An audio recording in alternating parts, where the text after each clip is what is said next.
Welcome to the Human Capital Innovations Podcast. We're your source for personal, professional, and organizational growth and development, where we share original research, explore industry trends, and interview executives and thought leaders from across the globe. We hope you join us often for practitioner-oriented content around all things related to leadership, HR, talent management, organizational development, and change management. Maximize your personal and organizational potential with Human Capital Innovations Podcast. Do you enjoy the Human Capital Innovations Podcast? Please subscribe, leave a review, comment, share, and consider supporting the podcast on Patreon, even at the producer and sponsorship levels.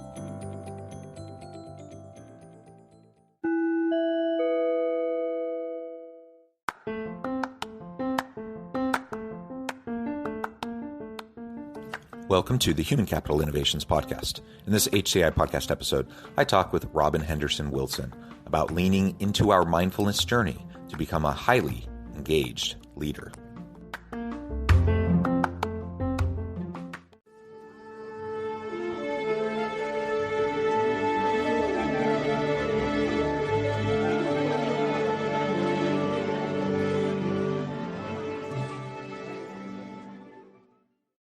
Dr. Robin Wilson, welcome to the Human Capital Innovations Podcast. Thanks for having me, John. It is a pleasure to be with you today. I'm super excited to have a nice conversation with you around areas of your expertise. We're going to be talking about leaning into our mindfulness journey to become a highly engaged leader. And this is what you focus on in a lot of your work, your consulting, your book. And so we're going to be unpacking that together today. I'm joining you from Hawaii. I'm actually here for a work conference, so I'm not in my normal location south of Salt Lake City in Utah. And Dr. Wilson is joining us from the Central Time Zone. Where are you located, Robin? I'm in Missouri. I'm just outside of Kansas City, Missouri. Oh, that's wonderful. That's where my family lives. My parents live about 45 minutes outside of Kansas City, so I get back there often to visit. It is a great place. Wonderful to be with you. As we get started, I just wanted to share Robin's bio with everybody. Educator, counselor, ordained minister, speaker, coach, mindfulness trainer. These are just a few of the terms that describe Robin E. Henderson Wilson, PhD, and her professional accomplishments. As a recognized leader in the field of education, Robin is poised to add author to her growing list of achievements. Journey Forward, her first publication, will be available this fall. Robin is a hardworking, tenacious, and inspiring professional who has committed her life's work to empowering those around her to think big and to dream even bigger. As the only child of a strong, industrious mother, Robin learned early in life the value of hard work and determination. What a wonderful background. I could go on, but I'm going to leave it there for now. Is there anything else you would like to highlight or share with listeners by way of your background and personal context before we dive on in further? I still always think of myself as the sixth grade teacher I was many, many years ago. So approach life both as a teacher and a student and learner constantly. So I am excited to share more about my journey today. Yeah, well said. Lifelong learning is so crucial. It's always been so, but I think in the world we're in today, with the pace and the rate of change, we just need to lean into the messiness, the complexities, the uncertainties, and be in a continuous growth mindset where we're learning constantly. And if we don't, we're going to fall behind. And I think that certainly applies to us personally, in our individual lives, in our home life and everything, but it definitely applies in organizations. Organizations exist to add value to the market and to serve their customers and to serve their people. And if you're not staying on the forefront and learning how to adopt new technologies and to continue to innovate, you're not going to be able to add that value, and eventually you'll become irrelevant, right? And that's not what anyone wants. So leaning into the learning, making sure that we're constantly experimenting and striving and pushing the limits of our understanding is so very, very important. Well, thank you for that, and so many great accomplishments, both career as well as your educational accomplishments. As we get started today, maybe you can tell us a little bit about your mindfulness journey, what that has meant to you, and how that has impacted your own style of leadership. Yeah, it's interesting. Kind of our conversation here around lifelong learning, both professionally and personally, is actually how I ended up on the mindfulness journey. I wouldn't have used that phrase to describe, my way of being and living just a few years ago. But in 2019, I was working for a large school district as their director of training and development, and had the opportunity to participate in a 6-month mindfulness certification course. And in my mind, I thought, okay, I'm getting this certification so we can figure out how to use this in our school district with our teachers and staff. And little did I know how impactful it would be on me, both personally and professionally. And so it really magnified for me as a leader of a team the importance of how small mindless acts were impacting my team. So, for example, that I became aware of, I would often eat lunch at my desk, like many folks do, right? You got 1,000 things to do. So we're going to multitask through it. We're going to eat, we're going to answer emails, we're going to do all of those things mindlessly, because it's just rote in its habit. And I didn't realize until I got into the mindfulness training and started being more present and aware that my team was starting to mimic my bad habits. And so my team, because I didn't realize what was being communicated to them as a leader, thought, oh, we just got to push through. We have a lot to do. So you always just push through. You stay at your desk, you work through your lunch, because we do. Everybody always has a lot to do, right? And it was getting into the space of mindfulness that I realized, without intending to create that culture, that I had. And it just totally set me back as a leader to step back and wonder, how many other times had I done that? How many other times had I seen leaders do that, where we do things and we aren't mindful about how they not only impact us, but how they impact those around us. So that was where my journey into mindfulness began. Yeah, that's really interesting. That's a good example, because it really is the simple little things day to day that often are it's habit. It's just sitting in the back of our head. We're not actively thinking about it. We just do it. And it may work for us. Like, there's nothing wrong with eating your lunch at your desk while working. That's fine, as long as you're making sure you're taking breaks and, you don't want to burn out. But if that's what works for you, that's fine. The problem is when you're a leader, you're not just doing it for you. People are always watching, and you don't have to be communicating to them that, hey, everyone better take their lunch at their desk, or I'm going to notice and I'm going to, punish you or think poorly about you, or you're going to lose out on an opportunity for a promotion or whatever. Like, we don't have to say those words for people to pull that meaning out of what they see us doing. Right. Yeah.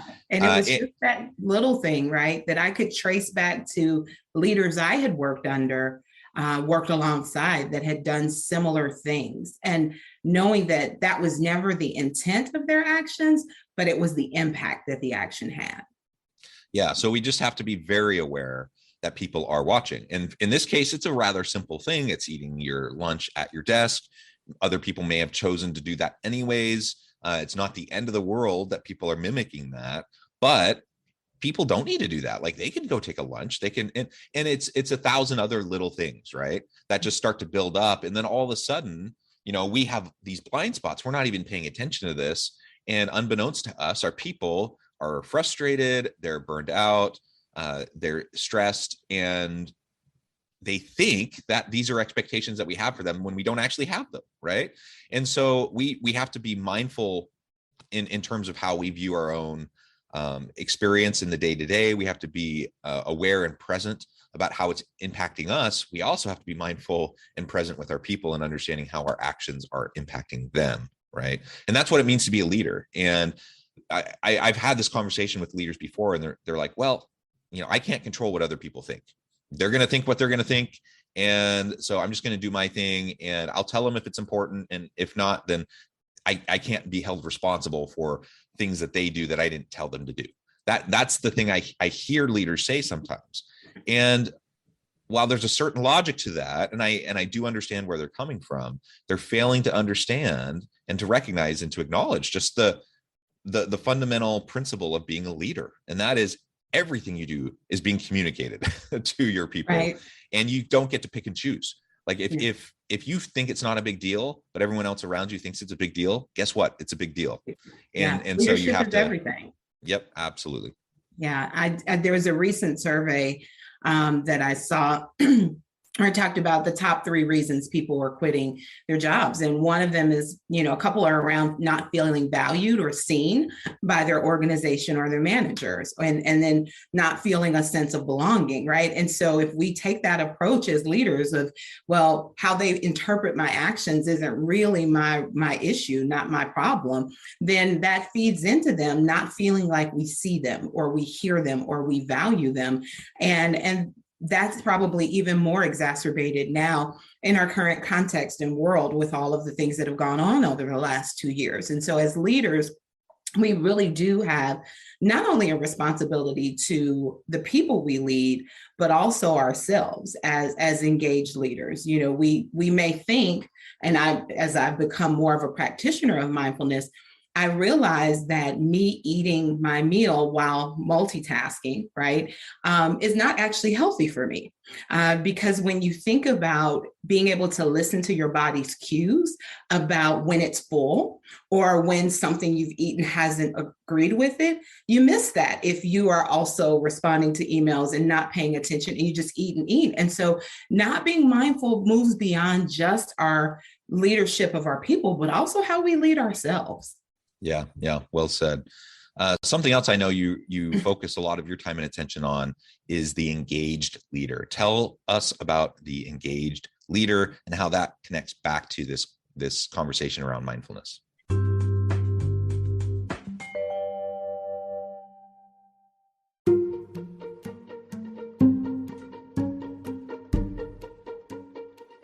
Welcome to the Human Capital Innovations Academy. Courses, micro-credentials, and certificates to upskill and reskill for the future of work.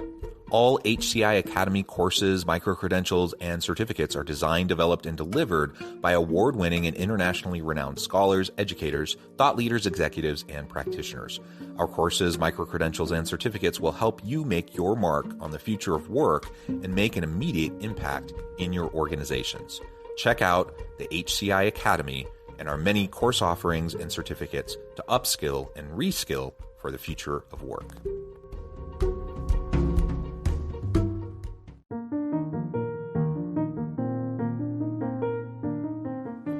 Check out our new weekly LinkedIn newsletter, Alchemizing Human Capital, exploring industry trends via original research and interviews with executives and thought leaders from across the globe.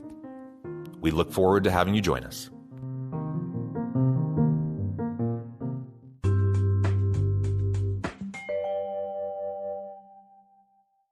So along my mindfulness journey, the owner of the company and who led the certification trainer, my collaborator and now partner, Robin Todd, who owns the company Mindful Momentum, had found that in her work of trainings inside of corporations, inside of school districts, there was a lot of interest in mindfulness practices for kind of what you'd call our rank and file employees, but it wasn't surfacing up to the leadership level. Thus, it wasn't becoming a part of the larger culture of organizations. And so she had this vision for wanting to think about how do we help leaders think about what mindfulness means for them. And so we decided to jump in together and develop what we are calling the engaged leader. And it really is designed to help leaders take what they already know and have, but how to take those tools and open themselves up to be fully present so that they can be the best version of themselves as a leader. How do they manage themselves, right? So yes, I may think it's okay for me to multitask while I'm eating, but it actually isn't the best thing, not only for my people, but also for my health. And so it really is about inviting leaders into a space of self-reflection, of awareness, being aware of their own identity and well-being, and how that shows up as a leader, helping them think about their interpersonal engagement. So how are they coaching their people? How are they building a culture that is going to create the outcomes that they want? How are they thinking about the well-being of their people? Are they listening? Are they being empathetic? And then just that intentional overall development, whether it be of a company, a team, a department, Are they being more proactive, or are they living in a space of being reactive? And so helping leaders think about, how do you lead beyond the now? Being mindful opens you up to not only see where you are, but have a clearer view of where you want to go. Yeah, yeah, well said. I think engagement's what it's all about. When we talk about employee experience and employee engagement, we want people mindful, present, actively engaged in their work day to day, excited about what they're doing, passionate, and that's what's going to lead to better outcomes in terms of efficiencies, productivity, innovation, all those sorts of things. And the same thing applies to leadership, right? If I want to be an effective and an impactful leader, then I need to be an engaged leader. That means I need to be present and mindful around how I'm interacting with my people day to day, hour to hour.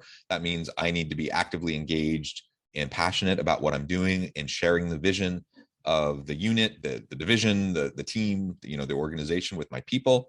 And ultimately, if I am acting disengaged, that's going to filter down to my people. It's inevitable. And leaders are people too. Leaders are human. And so they're going to have good days and bad days, and you're going to get frustrated, and you're going to have times where something's happening. You're just feeling stuck, and you don't want to go to work, or you don't want to work on this project, or there's this thing you have to do that, you don't want to do, but you have to do it. Like, everyone has that. Every leader has that.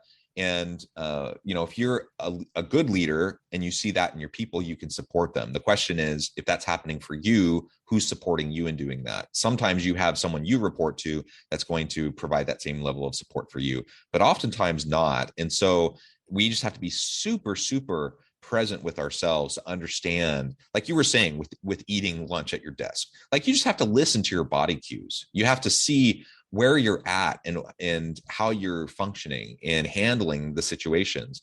And if you're having a hard day, a bad day, a high stress, high anxiety day, you need to know yourself well enough and be in tune enough to know if you need to do something else, take a break, take a walk, have a walking meeting, whatever, like, do something to interrupt the pattern so that you can re-engage and do it in a healthy way, in a sustainable way.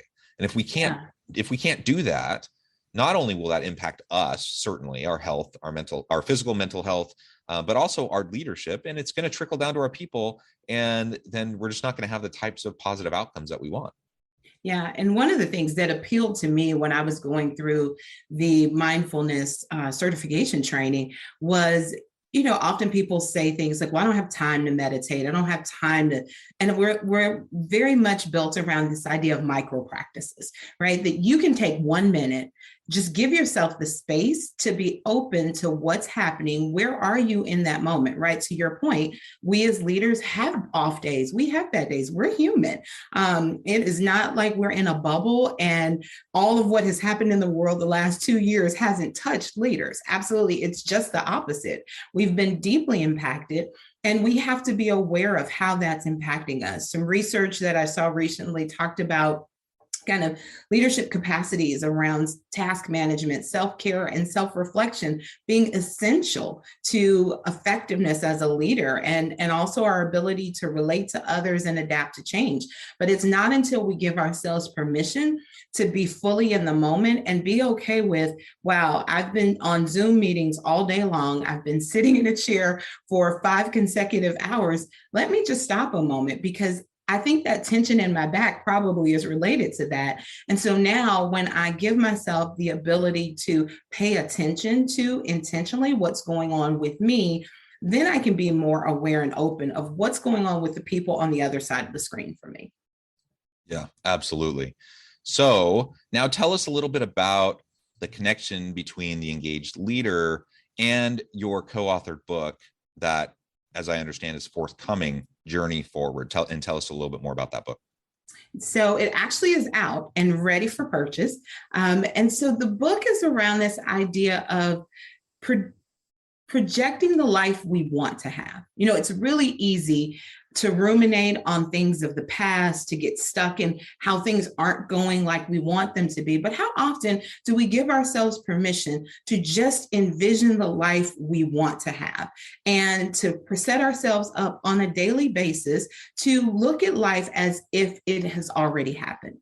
And so my co-author, who's a friend, for couple years now, gets up every day, has his daily practice of journaling forward. So he has a very clear vision for the life he feels called and destined to lead. And he writes every day for about 14 minutes from that perspective, as if the businesses that he wants to own, the ways he wants to serve his community, that's already happened. And so he's writing as if he's in that space. And shared it with friends and family for a while, just reading it. And I really found it to be one that would help me to be mindful of, what am I thinking today? What am I ready to project to the world today? So I suggested to him that he should publish some of the entries and that he should write some prompts to go along with it to help the readers. And he then told me, you pick the journals, you write the prompts, and we'll publish it. And so it really is, I think, for adults and for leaders who sometimes we get so stuck in the now, we forget to give ourselves permission to dream and dream big. It really does encourage you to take a step away from where things are right now and think about where it is you want the rest of your life to go. So that's the premise of the book. And so it's a weekly entry with journal prompts to help for those folks that really like to reflect and think about their own journey in this life and how they want to journey forward. So I think for leaders, it really is a space and a practice that will help leaders not get bogged down in the heart of today and the right now and the complexity, and give themselves that permission that they as a leader can envision the life for their company, for their teams, for themselves, that they want it to be. And then that gives them something to work towards. Yeah. We all need to be able to practice more regular self-reflection and introspection, right? So whether you buy into the mindfulness stuff, some people think it's woo-woo and think it's just fluff and it doesn't really matter. And that's fine. If that's what you think, okay. But there's no question that introspection and self-reflection is really essential to growth and development. And I mean, the amount of research on this is insane. So it's something we just have to acknowledge and to build into our practice. And you don't have to say you're a mindfulness person or a guru or anything like that, but you need to practice introspection. And so having prompts to do this and getting into the habit of doing this regularly, consistently, each and every day, it's going to be a game changer for you. This is something that, I've ebbed and flowed over the years, but something that for whatever reason, I started to adopt very early on in my late teenage years and into my early adult life. And it has served me well throughout my educational journey, throughout my career journey, because the reality is we all have blind spots and we all like to think we know ourselves better than anyone else knows us. But sometimes we're oblivious, like we're more oblivious to things than people around us. Because we have these blind spots and we have these unconscious biases and all these different things that pile on that make it really hard for us to recognize what's actually going on and what's actually behind our behaviors and our words and those sorts of things. And to your point earlier, we all tend to get so caught up in the daily grind of just getting out of bed and hitting the ground running. And then you're just like exhausted by the end of the day because you've just been going from thing to thing to thing to thing and trying to just get all these things done. There's nothing wrong with productivity and efficiency, but man, if that's how your daily life is, and that's how it is for many, if not most working professionals, then how are you ever going to be able to pivot? How are you ever going to be able to make course corrections and changes that are necessary for you to find success? You're just going to be in the grind and you're going to continue down the same path. And maybe that path is a good path, but maybe there are course corrections that need to happen along the way. And I would suggest most of us, probably all of us, have course corrections we need to make along the way that only can happen as we practice this self-reflection. Absolutely. Being mindful really does, as a leader, it helps you to be fully present in meetings so that you don't find yourself being reactive and you can be proactive, right? Because you give yourself that permission to be fully in the present with the people in the room, to hear what their needs and concerns are, particularly those that are unspoken, but that if you are fully in the room, you will catch on to, right? Leadership is not, there's no arriving in leadership. It's a continual process of growth and self-examination about our teams, about our organizations, and that we have to continue to think about how we can change and reimagine what's possible, especially now. Yes, absolutely. Well, Robin, it has just been a pleasure. I note the time, and I'm going to have to let you go here in just a few minutes. This has been a fascinating conversation. Before we close for today, I just wanted to give you a chance to share with listeners how they can connect with you, find out more about your work, your team, where they can find your book, and then give us a final word on the topic for today. Absolutely. So if you're interested in learning more about the engaged leader and the work of Mindful Momentum, it can be found at mindful-momentum.com. So mindful-momentum.com. And then my book, Journey Forward, is available on Amazon.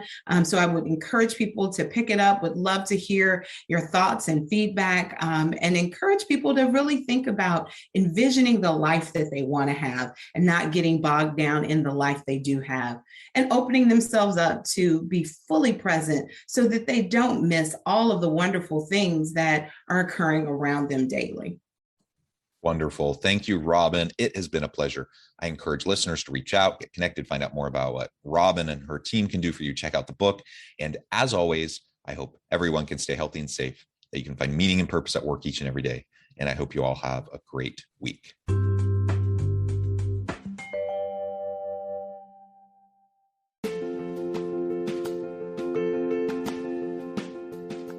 Bluer Than Indigo Leadership, the journey of becoming a truly remarkable leader. Early in my adult life, I learned about an Asian proverb that translates as bluer than indigo. If you think about the color indigo, it is a brilliant, deep, and vibrant blue, what some would call the bluest of blues.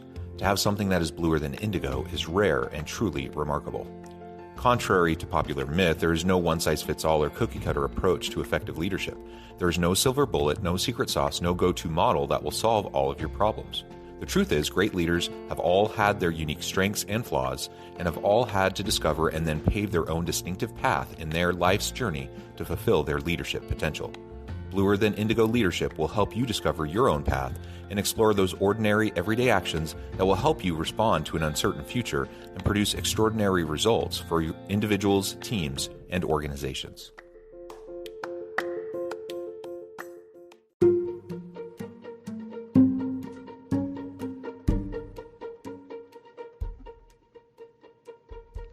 Check out Human Capital Innovations magazine, Human Capital Leadership. Human Capital Leadership is a free, interactive e-magazine with the mission to help individuals, leaders, and organizations find innovative approaches to maximize their human capital potential. We publish issues quarterly in August, November, February, and May. Take a look at the latest issue and let us know what you think.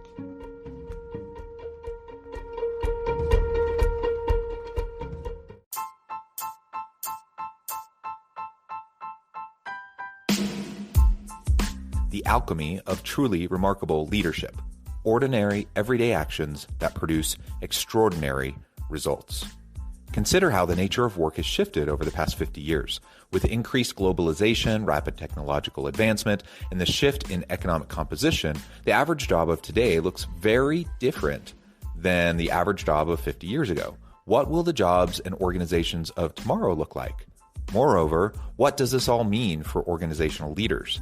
What are the core competencies and capabilities of organizations and their leadership that are prepared for continued disruption and geopolitical and socioeconomic shifts? Regardless of what the future holds, increasingly, leaders need to be socially minded, data-driven, decisive, champions of talent, and disruptors of the traditional notions of leadership, teams, organizations, and work.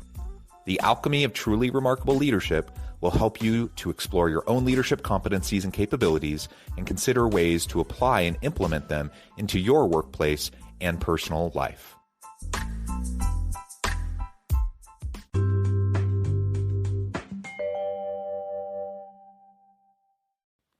Do you enjoy the Human Capital Innovations podcast? Please subscribe, leave a review, comment, share, and consider supporting the podcast on Patreon, even at the producer and sponsorship levels. Thanks again for joining us for this episode of the Human Capital Innovations podcast. I hope you stay healthy and safe and that you have a great week.